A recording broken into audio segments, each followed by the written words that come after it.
Troisième chapitre, la décision et le processus décisionnel. Ce chapitre me rappelle le deuxième, à savoir le changement, dans la mesure où décider en milieu organisationnel participe aussi de la banalisation des actes qu'un manager pose, à savoir tout le monde décide en organisation. Et dans la vie de manière beaucoup plus globale, il n'y a pas que le manager qui décide, individuellement nous prenons des décisions multiples. Et d'où le fait que quand on travaille sur les décisions, souvent on nous dit mais est-ce nécessaire parce que nous décidons tous les jours.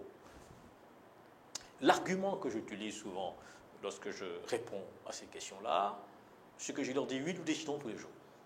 Et de manière individuelle, quels que soient les âges. Sauf que, en organisation, lorsque vos décisions concernent d'autres personnes, vous êtes ce qu'on appelle un décideur.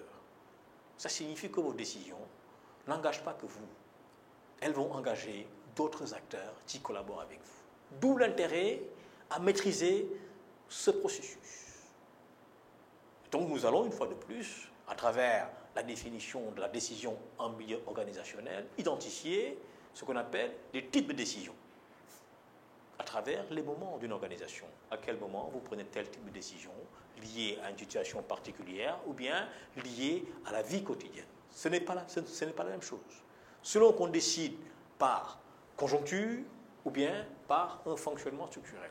C'est un exemple de deux types de décisions que nous serons appelés à interroger et qui devraient vous permettre de savoir, lorsque vous décidez, à quel type vous avez affaire. Une fois que cela sera fait, nous allons voir comment, lorsque vous êtes manager, vous devez séquencer, et je dis bien séquencer, vos décisions. Le fait de séquencer signifie être capable, sur la base d'un processus qui, de mon point de vue, résonne comme un outil dont doit disposer tout manager, de structurer vos décisions. Ça signifie que, y compris quand vous êtes plus ou moins pressé par des éléments de conjoncture, des éléments d'urgence, vous devez toujours être capable, en tant que manager, d'étayer et d'argumenter vos décisions sur un processus qu'on va appeler plus tard un processus de rationalisation de vos décisions. Une décision n'a de sens que si elle est argumentée et si elle est justifiée.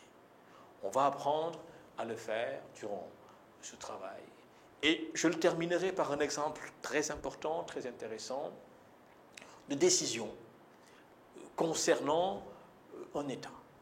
Je ne vous donnerai pas les détails, je vous laisse ouvert cette curiosité, ouverte la curiosité, de voir comment en situation de décideur, les individus très haut placés dans un système étatique ont structuré leurs décisions pour en faire ce qu'on appelle un exemple, un modèle, à partir d'un élément de complexité.